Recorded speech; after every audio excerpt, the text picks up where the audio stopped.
Mungkin Bapak Ibu sekalian kalau buka TikTok ada itu saya yang berbicara masalah penjarahan di supermarket, Bapak Menko.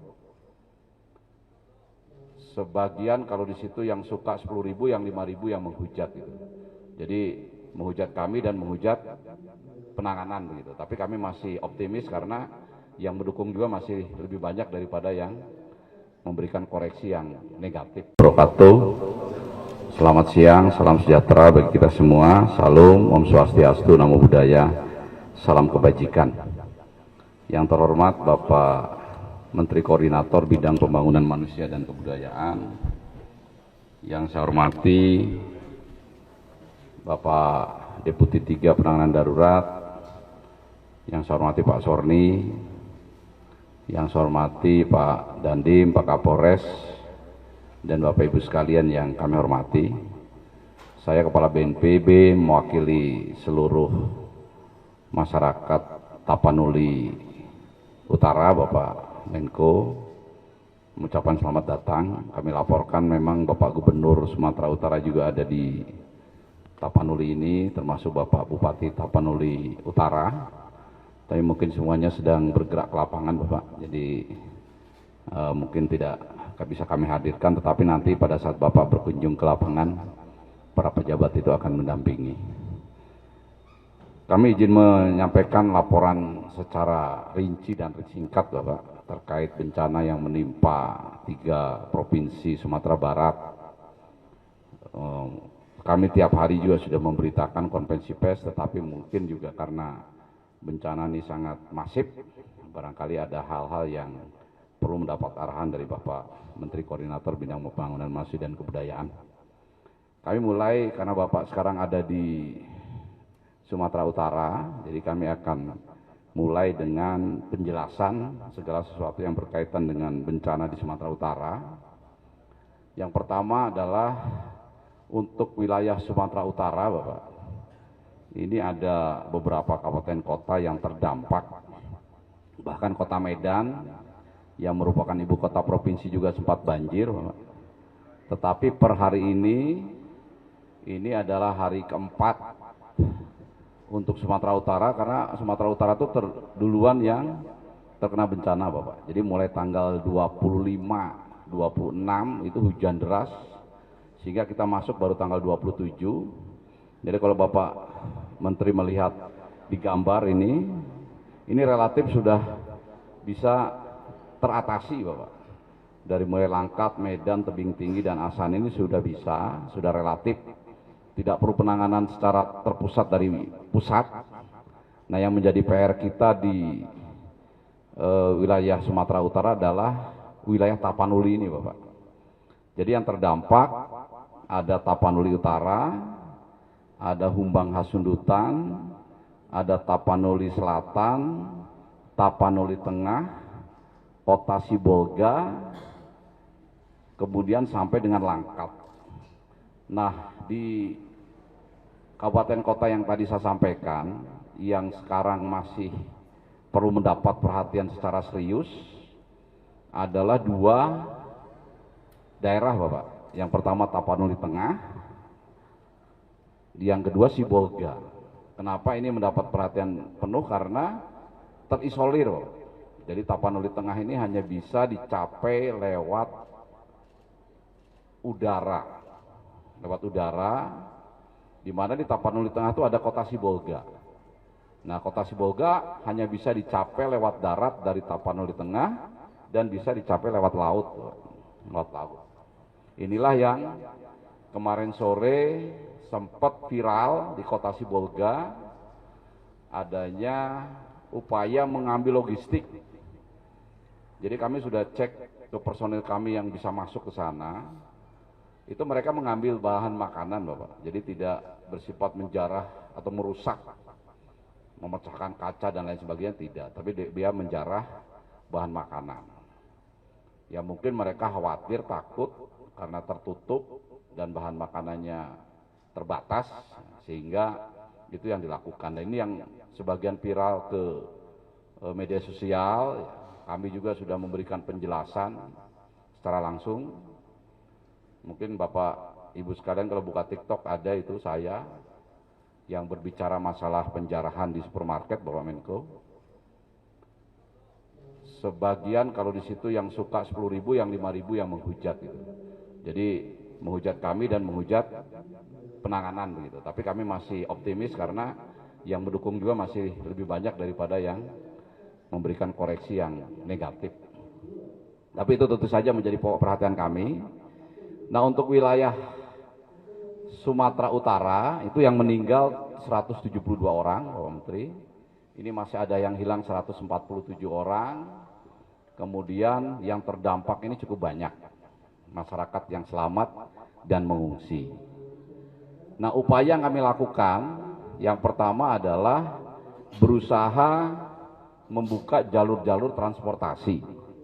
Ini sekarang yang masih belum tembus, Bapak Menko, ini dari Tapanuli ke Sibolga, ini belum bisa tembus, karena di sini ada longsoran-longsoran yang sangat panjang.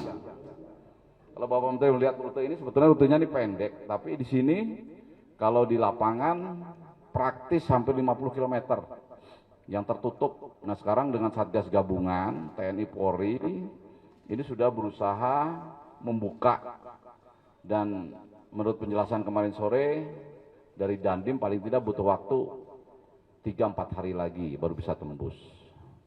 Di sini ada banyak pejalan berkendaraan yang terjebak, Pak Menteri, karena sudah di tengah-tengah di sini, dia mundur juga dia nggak mau ke Tapanuli Utara, dia menunggu, mereka menunggu tembusnya jalan menuju Sibolga.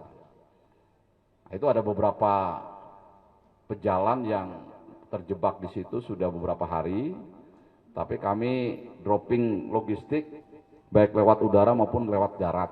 Hari ini pasukannya Kodim di BP BNPB ada 50 orang prajurit muda menggunakan ransel, membawa logistik, dia mendatangi para pejalan-pejalan yang terjebak saat kejadian bencana, yang mungkin masih menunggu di situ karena menunggu mobil-mobilnya yang dia tidak mau tinggalkan. Ini, dan kemudian juga di drop dari udara, Kemudian Tapanuli Tengah, coba gambarnya. Tapanuli Tengah ini Bapak Menko, di sini sudah bisa masuk lewat udara. Jadi ada di Tapanuli Tengah ini ada bandara, namanya Bandara Pinang Sori. Nanti Bapak Menko juga akan ke sana dengan kami. Dari Bandara Pinang Sori menuju Tapanuli Tengah menggunakan heli. Tapi kalau dari Medan, dari mana-mana, pakai pesawat kecil ini bisa masuk ke Bandara Pinang Sori. Logistik untuk Sumatera Utara, ini kami punya 3 buffer stok di Bandara Suwondo, di Bandara Silangit sini, Bapak Menko, dan di Bandara Pinang Sori. Per hari ini kami laporkan untuk logistik permakanan kebutuhan dasar daripada masyarakat terdampak. Kalau 1 minggu ke depan kami masih tersedia. Kemudian armadanya juga kami laporkan di sini ada 6 pesawat helikopter dan 1 pesawat Cessna, Bapak. 1 pesawat Cessna. Nah, ini kalau nanti kebutuhannya memang diperlukan kami tambah. Nah, logistik ini sebetulnya secara terbatas sudah masuk, Bapak Menko, sudah masuk, tapi karena penduduk banyak begitu, sehingga ya harus terus menerus. Jadi kami tidak menentukan sortinya, pokoknya kalau memang ada waktu langsung masuk. Sibolga juga hari ini sudah masuk ke sana. Jadi nanti kalau Bapak Menko datang, kita berdialog dengan masyarakat Sibolga, ini kita bisa menjelaskan bahwa pemerintah itu sudah akan memberikan logistik yang memang jumlahnya nggak banyak, tapi akan datang terus menerus. Dan per hari ini juga kami sudah mengerahkan KRI dari Jakarta. Hari ini ya Pak Richard berangkat ya. Ada dua KRI langsung dari Jakarta menuju Sibolga sini. Nah, mudah-mudahan nanti kalau KRI sudah bisa mendarat di sini, ini logistik sudah banyak. Jadi mungkin sekarang masyarakat hanya melihat heli 1 turun 900 kg, kemudian kedua kesannya dengan penduduk yang banyak kok sedikit begitu. Tapi kalau nanti KRI sudah bisa masuk, mudah-mudahan ini sudah bisa lebih kondusif lagi. Kalau hari ini berangkat berarti datang nyampe ke Sibolga besok, Bapak Menko. Nah, makanya hari ini ada 6 heli di sini, Bapak Menko. Hanya 1 yang dipakai oleh Bapak Menko dan kami. semuanya nanti prioritas untuk mendorong logistik di Sibolga ini.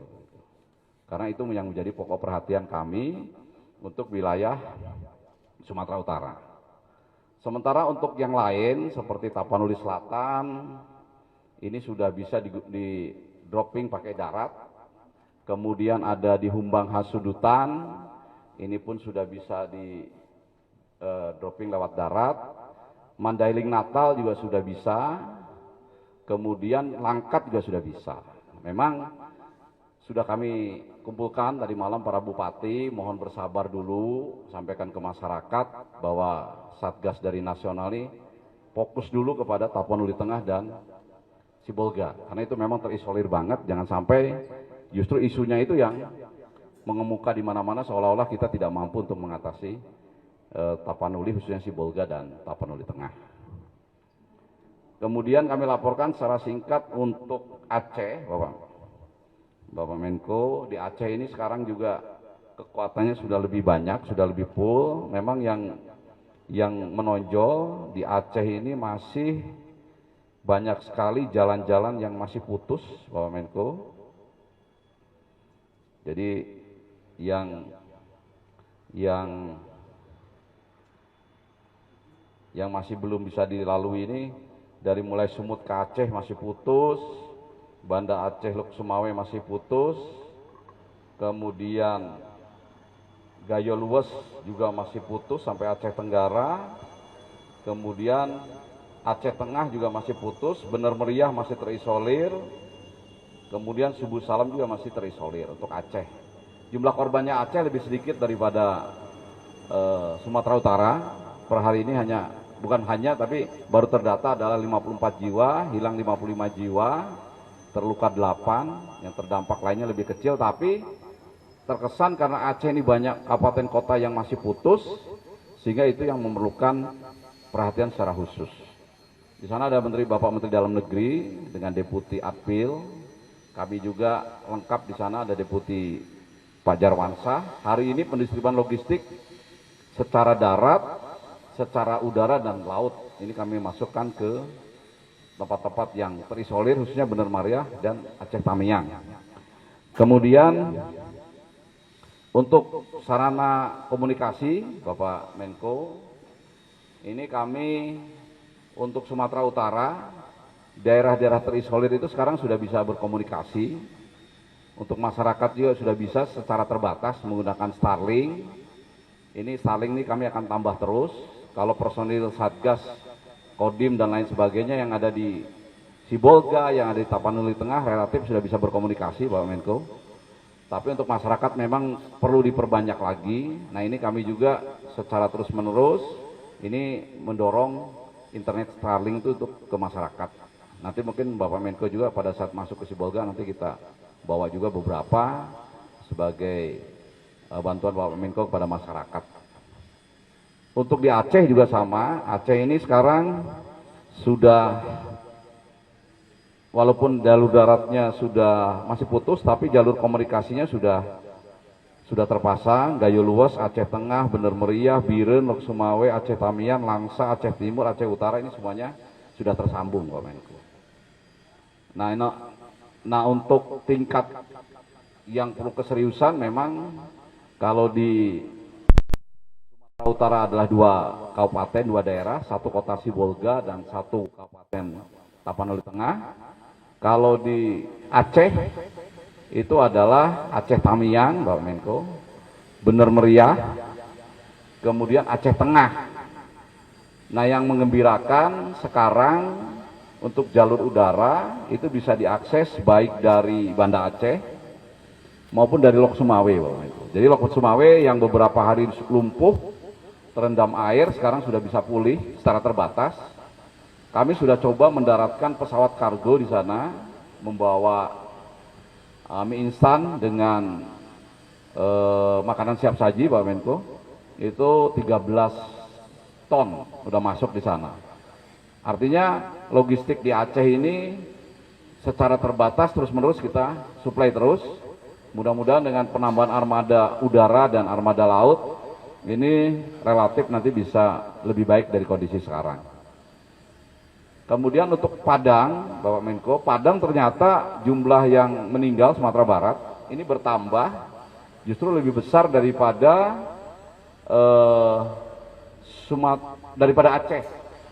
Karena ini 90 meninggal dunia disumbang oleh salah satu kabupaten kota di Sumatera Barat, yaitu di Agam.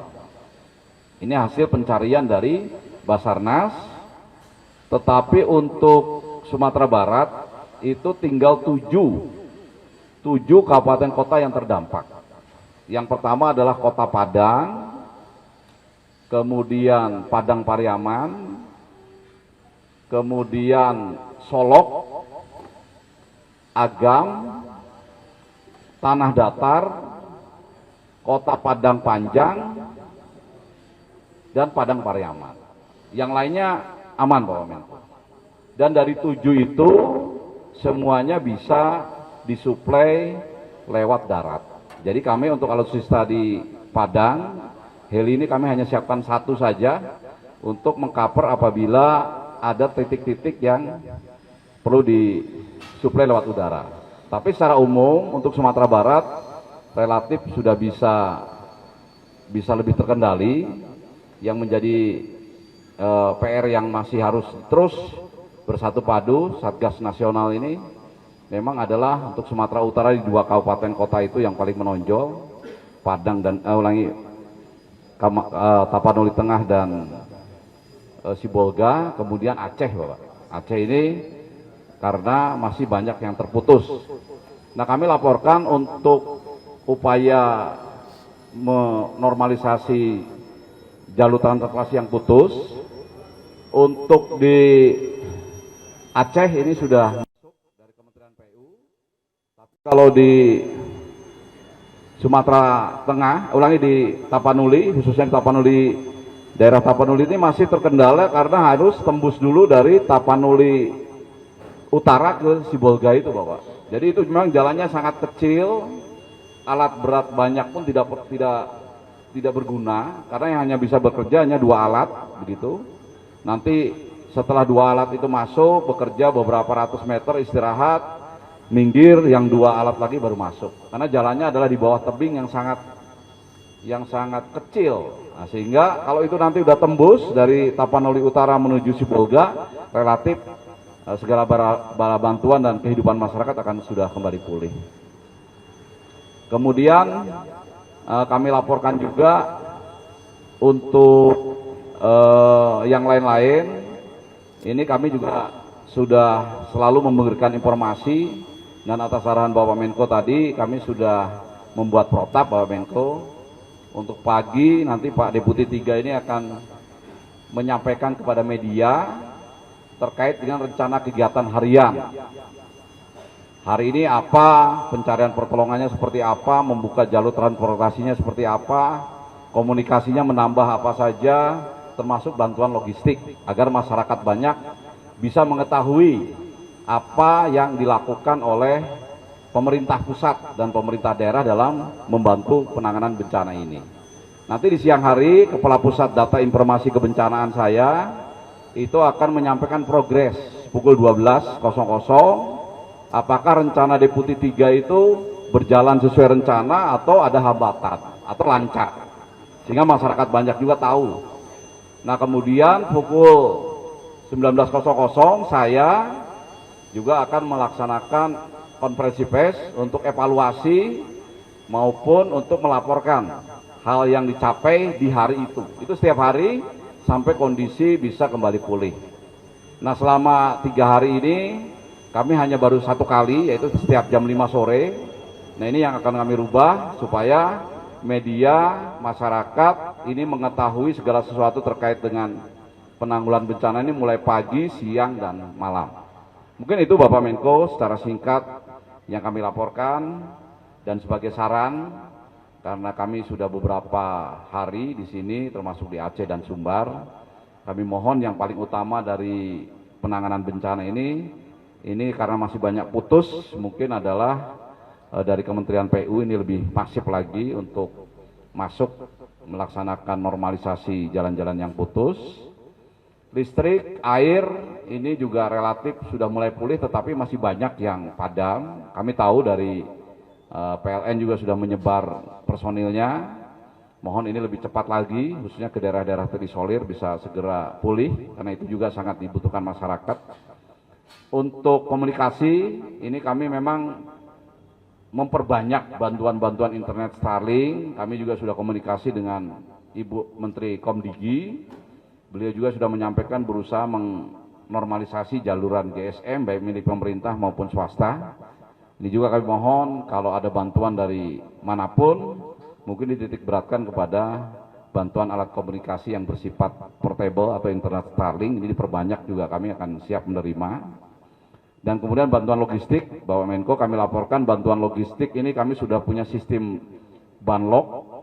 Yang pertama untuk tingkat nasional ada di Bandara Halim, silahkan dari komponen bangsa yang lain, tadi juga seperti contoh Menteri Transmigrasi juga menghubungi kami, akan memberikan bantuan, kami arahkan karena beliaunya ada di Kuala Namu, bisa saja bantuan itu lewat Bandara Kuala Namu, itu sudah ada personil kami yang standby di sana. Kemudian juga ada yang di Bandara Suwondo, itu milik TNI AU. Kenapa? Karena Bandara Kuala Namu ini agak jauh dari kota Medan. Nah, jadi terserah kalau mau masuk ke Bandara Kuala Namu juga diterima, ke Bandara Suwondo juga bisa diterima. Kemudian untuk di Tapanuli ada 2 titik, yaitu di Bandara Silangit di sini. Ini kami punya gudang logistik, punya tempat penampungan, nanti Bapak Menko bisa melihat per hari ini seperti apa logistik yang dikumpulkan. Kemudian di Bandara Pinang Sori di Tapanuli Tengah, itu pun ada secara terbatas logistik-logistik yang nanti segera didorong ke masyarakat terdampak. Kemudian untuk wilayah Aceh, itu ada di Bandara Sultan Iskandar Muda, Bapak Menko. Di sana sudah ada petugas gudang, bahkan perwira tinggi TNI yang mengkoordinir. Nah, mungkin kami akan buka juga di Bandara Lok Sumawe, karena baru 1-2 hari ini bisa aktivasi, walaupun di sana masih belum normal, karena jalan keluar masuk Bandara Lok Sumawe ini baru bisa dilalui oleh kendaraan sepeda motor dan kendaraan-kendaraan roda 4 yang khusus, tapi mudah-mudahan per hari ini dan besok itu bisa lebih baik lagi. Untuk Sumbar saya rasa nggak masalah, itu logistik ada di Bandara Minangkabau, Bapak Menko, nanti langsung kalau ada bantuan kiri kanan disalurkan kepada masyarakat terdampak. Dan apabila komponen bangsa ini ingin membantu secara langsung, itu di kabupaten kota terdampak sudah ada posko tingkat kabupaten kota. Di situ sudah ada personil gabungan, BNPB, Kemenko PMK, dan kementerian lembaga terkait di situ, mendampingi Forkopimda, Dandim, Kapolres, Bupati, sehingga bantuan-bantuan ini secara penuh bisa disampaikan kepada masyarakat terdampak. Mungkin itu Bapak Menko, saya selaku koordinator tanggap darurat, mohon petunjuk dan arahan. Kerja kami ini masih banyak kekurangan, kelemahan. Kepada masyarakat kami mohon waktu, karena tentu saja seiring dengan waktu dan jalan kami pastikan dan kami berjanji ini akan menjadi semakin baik. Itu saja, terima kasih. Saya akhiri, wassalamualaikum warahmatullahi wabarakatuh. Ketika ada sesuatu yang tidak benar, kita suarakan. Ya bagaimana semua terangin dia sedungu ini? Ini manusia pecundang yang sangat merugikan bangsa kita ini. Saatnya jadi member eksklusif di channel YouTube Official Saya ID. tantang lagi para dapat sumpah di atas Al-Quran. Dia pengen masuk TV. Konten-konten premium yang tidak tayang di TV. Live interaction. Halo pemirsa iNews, ini baru selesai. Emoji dan badge spesial. Reakses konten pilihan. Klik YouTube Official iNews. Join member hanya Rp10.000 per bulan.